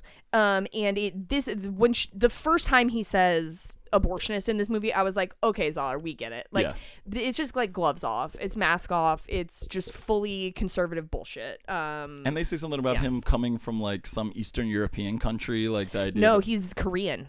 Oh, that's right. Yeah. But like, I think the implication, North Korean, right, is what they say. Like I thought he just said Korea, and so I interpret the implication as being like cold medical science, right? Like you represent cold medical science, and we're going to use that like to torture you.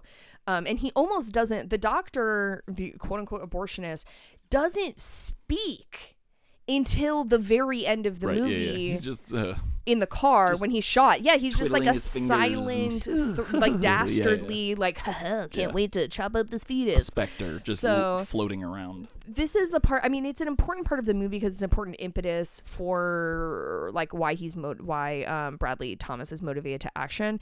But it was important to me because beyond kind of the implicit argument, again, this kind of like Hobbesian human nature argument that I think Zahler is either intentionally or unintentionally communicating through this movie, is it just to me is like, so as someone who has worked in and volunteered in abortion advocacy and cares a lot about it through most of my late teens and adult life thus far, it's just like very explicitly, it reveals who he is and what he believes and who he affiliates with. Yeah. Because people who are not part of the anti-choice movement don't use the word abortionist At all. in the year of our Lord 2017. So fucking dumb. So speaking of other kind of ideologies or like ideological messages, Craig, what do you think this movie communicates about prisons? Yeah, there was a time like early on in the movie where I was like, okay, maybe this is gonna have something important to say about like the state of prison and like how fucked up it is, because it is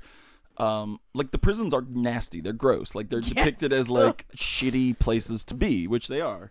And I read something interesting that he wanted to make it look like real fucked up and like a real nasty prison, and he interviewed people who had been at Rikers to like get the feel for it. And then I read an article about it, and he interviewed guards at Rikers, which I think is very telling for his depiction of the prisons, is that he was interviewing Rikers guards to get an idea of how a nasty prison works. Also, Rikers isn't crazy. a prison. Rikers is a jail. A jail, yeah.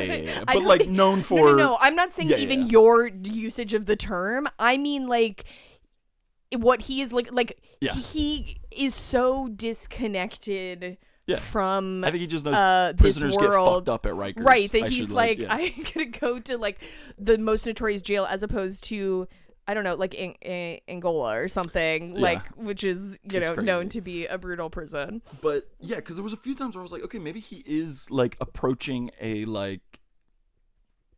depiction of prisons as being like inhumane treatment of people. But as the movie goes on, it's not that the prisons are inhumane to prisoners, it's that they're inhumane to the character. But other than that, everybody's there because they should be, and the prison is serving its purpose and being awful and disgusting and despicable and like making these and like dehumanizing the prisoners. Like, it's not that it's prisons are just nasty places for nasty people in Zahler's estimation. And Bradley, or what the fuck his name is? Yeah, Bradley. Bradley. God damn it, two first name ass motherfucker. I can't get this straight. It's Bradley because people constantly are calling him Brad. It's one of the examples of where I was like, okay, this does feel like it's communicating some of the stylistic markers of exploitation, because he's constantly like, it's Bradley, it's not Brad. Yeah. You know, it kind of has that like almost like he, again, kind of a blank anti-hero Yeah. that you can project on. Like, he's got the string on the back that if you pull the string, he goes, it's Bradley. But it's not even a good name. It's like the D's silent hillbilly, but he has nothing to like that. When Django would say that about his name all the time, but his is just like, call me Bradley, the least evocative name in the world. I just mean, like, I think, you know, that is an example of where it's like, yes, he has paid attention to these like tropes and is trying to replicate them. But yeah, I think like the answer is no. This is not a critique of prison as like inhumane. It is a strict endorsement of it is not, look how shitty this place is. It is, damn, doesn't it suck that this innocent guy got stuck here. Other than that, this place is doing exactly what it should do, which is like turn these people into like dehumanized monsters or whatever. And I think there's also something to be said. It's like, turn these people into dehumanized monsters, but that it's almost like its own zone, right? Because like it's not like the guards. I wouldn't say that his interpretation is like the guards or the other people that are present in it are good people, right? Like, I don't think that if we asked Zahler, like, not that he would answer us, right? But if we called to him and we said, do you think Warden Tuggs is a good man? Like, I don't think he would say yes. I think that he's like, this is an outlet for those cruel parts of humanity that we weren't able to repress through social organization. He's not, maybe not a good guy, but he's doing a necessary job or something like that. But yeah, so after he breaks that dude's arm and the one prison, that was pretty gross. I did appreciate a good, nasty, disgusting fight scene. There are some good, like, nasty, gross ass fight scenes in this. Yes, there are. There are quite a few. he gets moved to this maximum security prison where Warden Tuggs, played by Don Johnson, just fucking chewing scenery and being awesome, is the warden. And I love like late career Don Johnson, like postmodern Don Johnson, like aware of him being Don Johnson. I'm thinking like Django, where he played. What's the character's name in Django? Because it's fucking funny. It's a funny name. Do you remember it? Like, no, I don't remember his name, but is he the overseer? Yeah, he's at the first plantation that Django shows up where he kills the brothers. He's the one that is the overseer, and he has a funny name, and I can't remember what it was. And then also in Knives Out, and he's good, but also he's only. Have you watched the Watchmen HBO series? Oh yeah. Yeah, because he's only in the first episode, but it's a. I mean, actually, he's probably in more, like in flashbacks and shit, but he's really good in that too. I just love Don Johnson, like just being able to cut loose and be a weirdo. So yeah, Udo Kier and Don Johnson, for my money, they're fun in this. Spencer Big Daddy Bennett. Big Daddy, that's what it was. And it was called like, oh no, that was Candyland was DiCaprio's place. Yeah. But Big Daddy, yeah. But yeah. So yeah, he gets put in this maximum security prison where it's basically like, it's barely like a prison. It's more like a fucking, I don't know, like a, it looks like a dungeon from Skyrim. Like there's not, there's not really like. There's very little light. There's no sense of space. Yeah, the cells have been like carved out rather than built. Like they're it's real weird. It feels like a brig. Yeah, in a ship, which might be in. I guess it is intentional. Oh, yeah. I think the lack of spatial awareness is absolutely intentional. Yeah. One, it's supposed to be disorienting, which is the experience that Bradley is having because he has no idea where he is. But also, I think because it's supposed to be lost, right? Like, it's cast away. It's just... Like, he's totally a forgotten aside human. Yeah. And then, do we want to talk about the little twist in the plot? Sure. Yeah. I would say, let's go in and go through and he finally gets to this cell block 99, this infamous cell, and he asks for Christopher Bridge, only to learn that that person doesn't exist. And this was all just... So what's the ultimate end game here? Just to punish him? Oh, yeah, because now he's going to be in prison forever. Yeah, but like, that seems like so much for this. Oh, no. That is the best part of the movie, in my opinion. Is the only part of the movie, not the only part, because I just mentioned kind of them having some bon mots and stuff, but it is the part that is most in line with the spirit of an exploitation movie. Sure, yeah, that it was just done for shits and giggles and like to fuck with them. That kind of the like fateful inevitability of it all, that like no matter what you do, no matter what steps you try to take, no matter how good of a man you are, no matter what reform you try and undergo internally, like you cannot escape the clutches of this. So I thought that was actually very effective, and I didn't see it coming whatsoever. And then Elazar is just there. What the fuck was that? Like, why? Because they were also caught in the... But Elazar wasn't. Well, I mean... His boys were, but... Right, we don't see it, but I think the implication is that... Is Elazar meant to be in jail? Yes. Oh, I think like, so. I know he's in the jail, but I got it as, like, he's like a day pass. Like, the guard's just like, come on in, buddy. I think it's that they... Okay. And this is why I think that it kind of speaks to the, like, fateful inevitability of it and why they're just doing it to punish him, because he has... By nature of, from their perspective, from Elazar's perspective, by nature of him fucking it up, by Bradley fucking it up. So if Elazar was there and they got him to there, then they could do their like eventual plan or whatever. Right. Like in that, it's his version of revenge, given that they're all locked down in there. Yeah. So that's when it gets like real, like Judge Dredd and like wild and real violent. I will say say it this way, my favorite act of violence in the movie is at one point in time when they're in this like bigger chambered room where Bradley has been dragged by a guard to go in front of Elazar and Roman and a couple of other dudes that we have not met previously but are like clearly part of his prison gang at this point. And Bradley like gets into a fight with someone who's doing some form of martial art.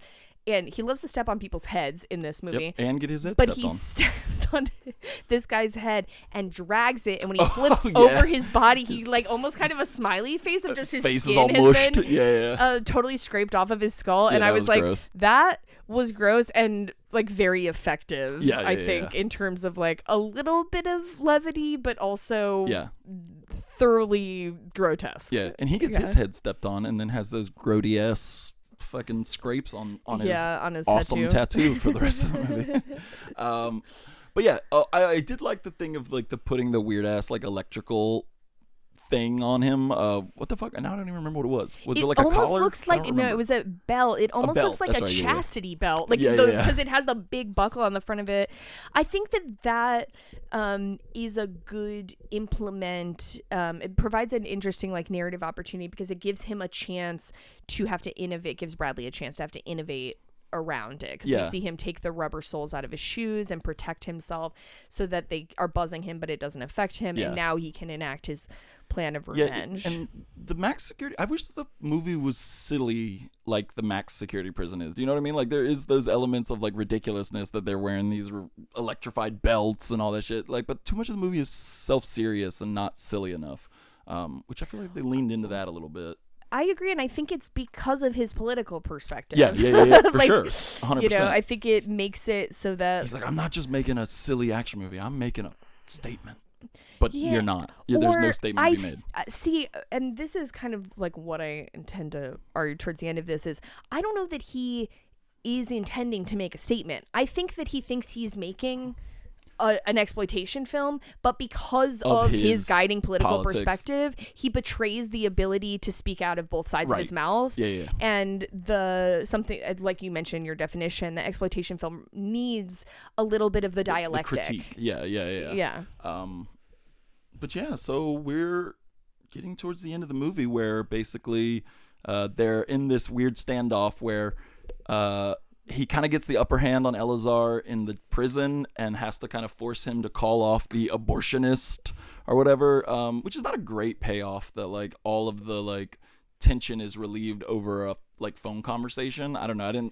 I don't think he's a good enough director to make that, you know, like this is not Collateral or whatever, or even a phone booth. Yeah, with there's no Colin like moment Farrell. of catharsis. It's just like, hey, don't do it. Okay. Yeah. And that's kind of the saving moment, is that he convinces him to call it off over the phone. Yeah, I think to the extent that catharsis exists, it's when the Placid Man and the quote-unquote abortionist bring Lauren to Gil, and Gil was the man that Bradley was selling drugs for and is the reason why he's in the situation the whole place. Scumbag, but like rich scumbag, right? Like a few people up the ladder in the hierarchy of the drug deal, whatever. They drop off Lauren, and then Gil has a rifle and immediately shoots them. And I think that there is some good suspension built there because we don't see the gun immediately, and Gil doesn't do it the second that Lauren gets behind him. There's like there is a few moments there where they go, where like it seems like, okay, they're going to go their separate ways and there is no vindication, there is no retribution, they're just like gonna get away with it, and this is the conclusion. And then he fucking rifles him. Boom, done. And then Vince Bradley gets killed as well, right? That's like the ending, is like he can die. Yes. Oh, that was the other thing I wanted to say. Don Johnson shoots him. Yeah, is that like I feel like another thing of as Craig Zahler's like what makes you masculine is like your willingness to accept like pain and punishment. That my duty's done, kill me. And even like, I'm not gonna get a lawyer, I'll do my time, and like all this shit. And it's like, why? That's stupid. I don't know what the fuck. What are you doing? But yeah, I know before we wrap up, and you know what I didn't do was see if Armin White reviewed this. I forgot, and he did, and so we might dive into that. But before we do, we got to dive into it just on the Hell Block. The Hell Block, the headline that came out, Hell Block. But before we do that, I know you wanted to talk because I know you love like prison exploitation movies, and how does this one stack up? Yeah, so I wanted to, instead of putting this kind of at the beginning, because I was like, I wanted us to talk about some of the details of the movie before I went in and went back over them, right? So I wanted to serve a little bit of kind of my introspection and rumination, because while I was watching this movie, the 2 times that I viewed it, I just kind of kept being like, why do I like exploitation movies, but I did not like this? Yeah. And I'm trying to get to the bottom of that, right? So I want to compare it to some of what are called like WIP, or women in prison films, which is a kind of exploitation movie, and also juvenile delinquent films. In your description from the academic at the beginning, they sometimes talk about youth gangs. Like these are all kind of like in the same zone, right? So some examples of these that I like would be Jonathan Demme's Caged Heat from 1974, which was his first feature. Tom DeSimone, who is one of our great iconoclast queer filmmakers, made two.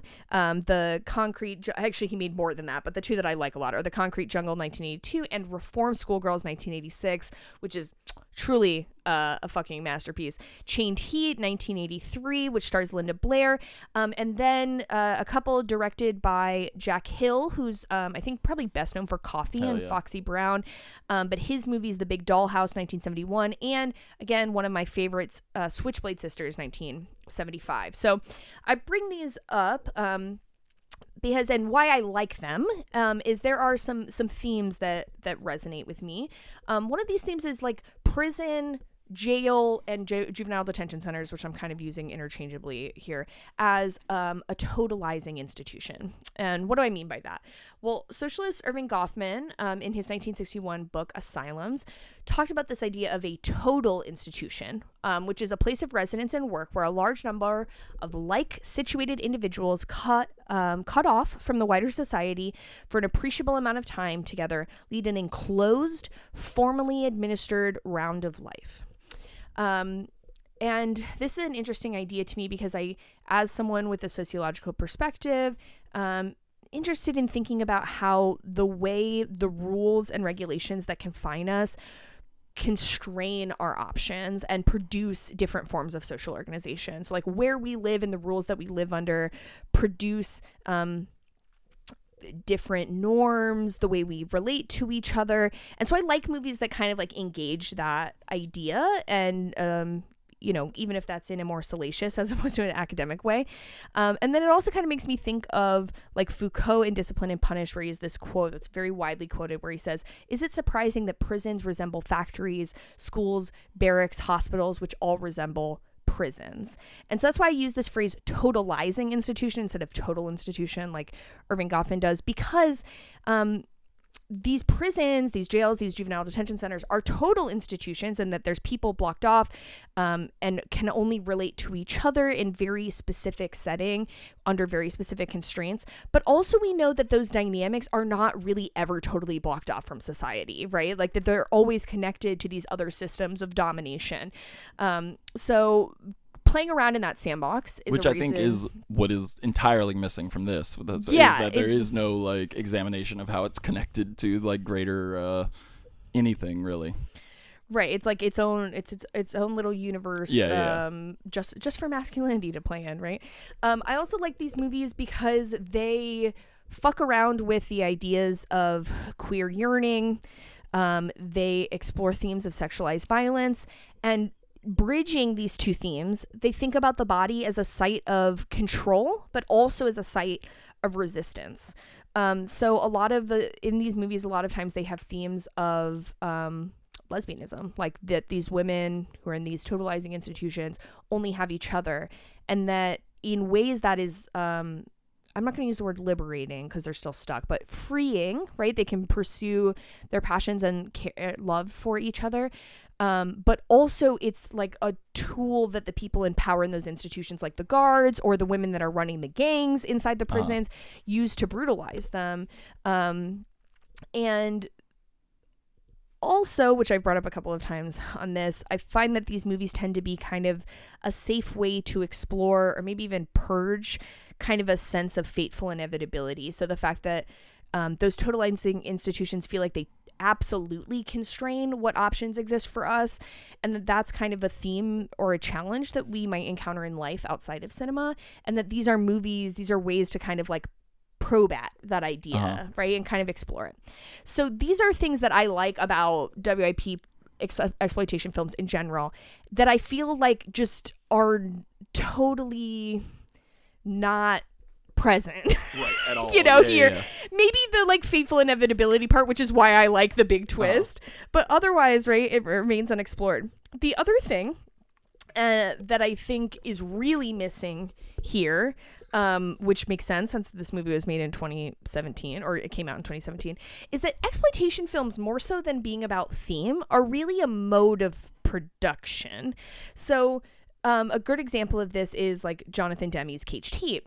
How exploitation films were usually made is that a studio had, or a distributor had a group of people that weren't their like A list, you know, where they weren't their most talented, their biggest names, but they needed them to go and film B-roll for a film. So let's say there's like an action movie that's happening, and you have your main director who's like working with your star, and they would have this other group of people that would be going and filming shots in the jungle to intercut, right?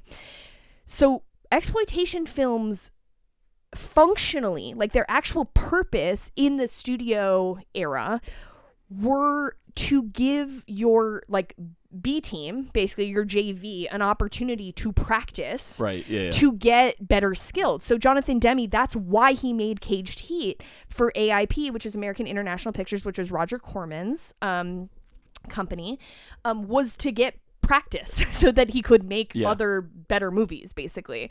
And so I think there's something funky that happens where we try and mirror the content of a style without mirroring the materialist underpinnings, like why they actually came to be, right? And so it's kind of like it's a simulacrum. It's a copy of a copy without the underlying signified, and it's all spectacle. And I think the issue with this fucking movie and with S. Craig Zahler is that he's doing that in the context of his known political commitments. The distributor, I talked about this in our 5th episode, Run, Hide, Fight, where we talked about Cinestate and Cinestate exploding because of sexual misconduct. Cinestate is who produced and made this movie. So I think there's just like, there's a gap here that exists between, again, the material foundations of what produced exploitation movies, why they took that specific form, and him just deciding I'm going to make one without having those respect conditions to it, I guess. The respect to the history of it, and like what made them look like that to begin with.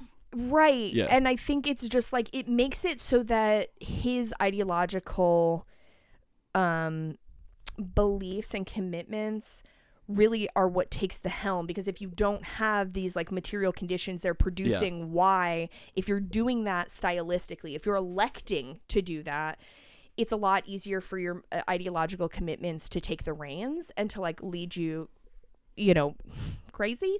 And the thing that I kept having to kind of assess for myself is like, why does Tarantino work for me? Again, I'm not saying like Tarantino the human, right? But like, why do many of his movies that are doing something similar, they're trying to take exploitation films and make them without mirroring like why, right? Why their material conditions, why they were produced this way.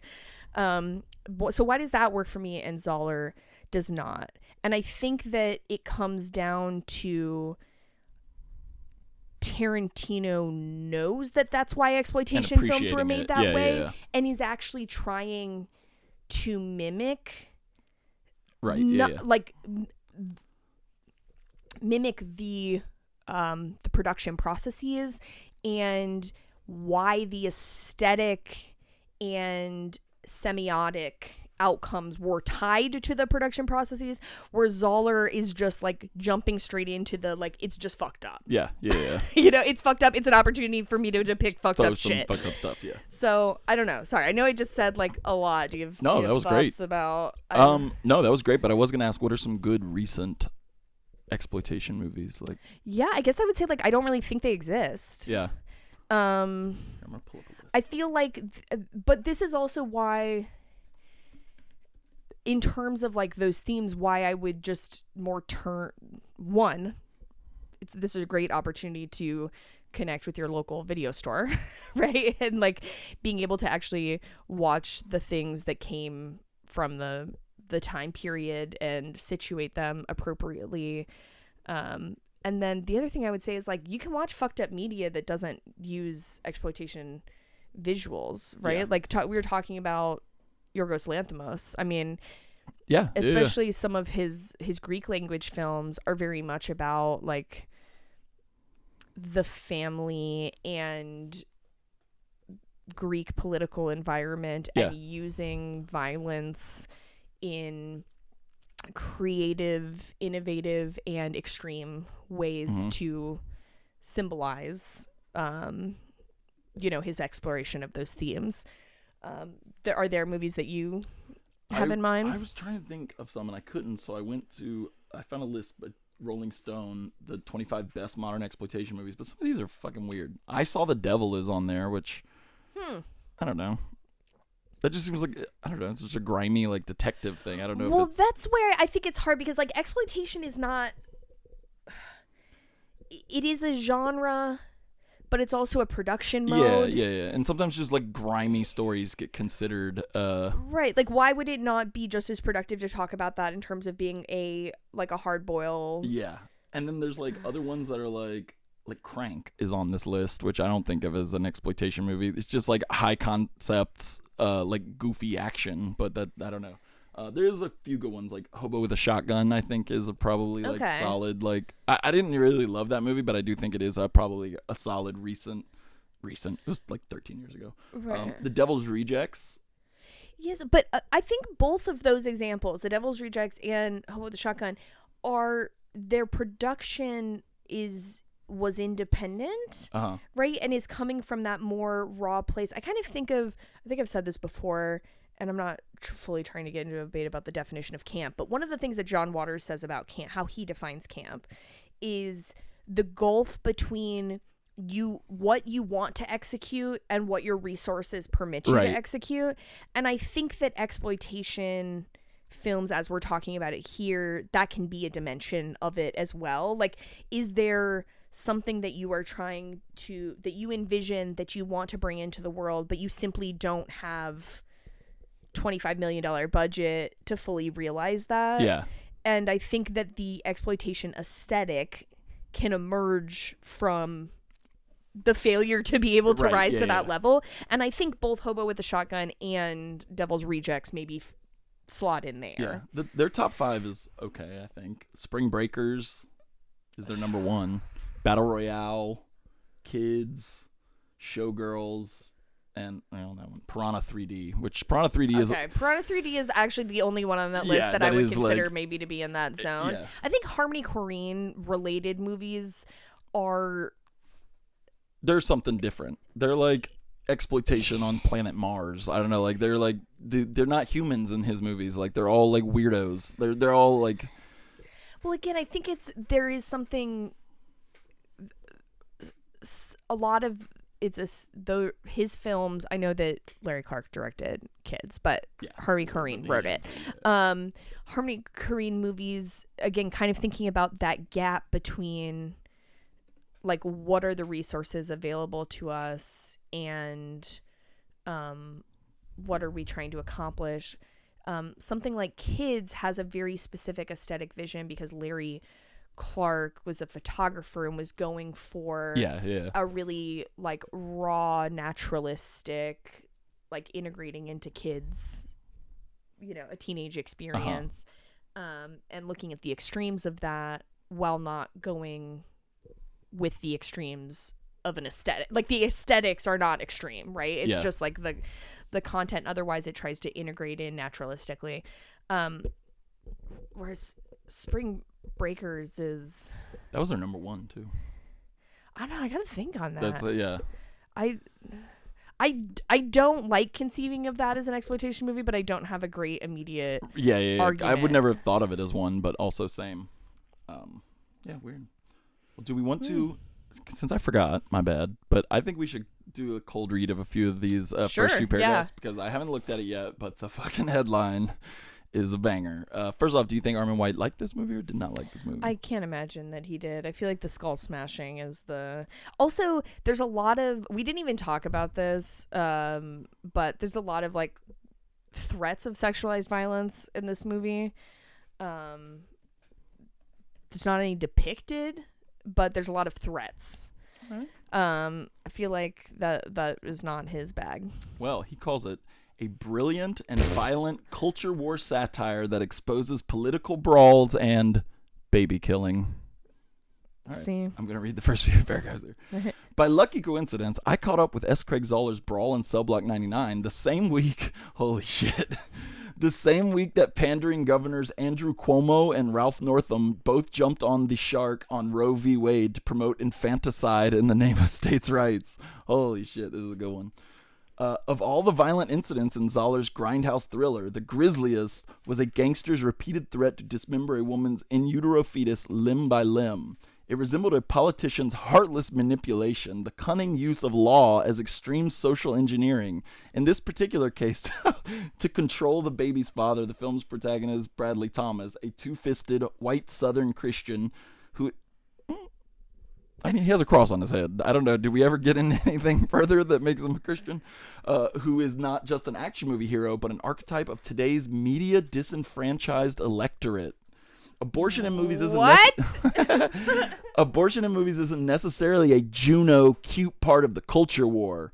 Consider that Zahler specializes in the grotesque, which makes him an apt, even prophetic, reporter on emotionally driven issues. His Schlockmeister approach successfully challenges news journalists' sanctimony. He works in macabre genres, but now the macabre, the horror of legalized pre- and postnatal murder endorsed by governors, has become politically feasible. Oh, it's crazy. That's my favorite one we've read, I think. So I feel like this just like bolsters what I was saying of that he's clearly like, I think Zahler knows exactly what he's doing when he uses the term abortionist when he talks about dismembering baby limbs. Like all of that is it's not, I don't want to use the phrase dog whistle because like obviously that's used to refer to like racial conflict and racist, but like functionally like a anti-choice dog whistle, except it's a fucking train horn. Yeah, and also I don't know what the fuck he's talking about with Andrew Cuomo other than like whatever was going on at the time, but I know exactly what he's talking about with Ralph Northam because right-wingers love bringing this up and Ralph Northam's a fucking moron. He's the Virginia governor that did blackface, if you remember that, but he had a quote because I follow one Mr. Alexander Emmerich Jones quite a bit to listen to what he's got to say, and he loves ringing on this one. But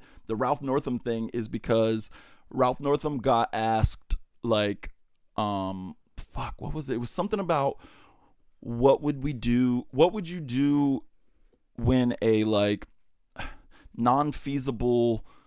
Or non-viable? Non-viable fetus is delivered alive but won't survive, something like that. It was if I remember correctly, it was a disingenuous question at heart, but basically what he said was like, well, you know, what any fucking person would say was like, well, we would do the best to like keep the, you know, bring comfort to the living being and like, you know, whatever he would say. And that got taken by right wingers to be like, he's endorsing post-birth abortions. And the way you do that is to keep the baby, like that's the one that Alex Jones would latch on to. He's like, you got to keep them calm and keep them comfortable so they don't see it coming. So like, yeah, fuck Ralph Northam, but like the quote, the thing that they're mad about it in Ralph Northam is a completely like twisted quote that was a quote about abortion, but not at all what, like they all use it to say that like Ralph Northam is a post-birth abortion advocate.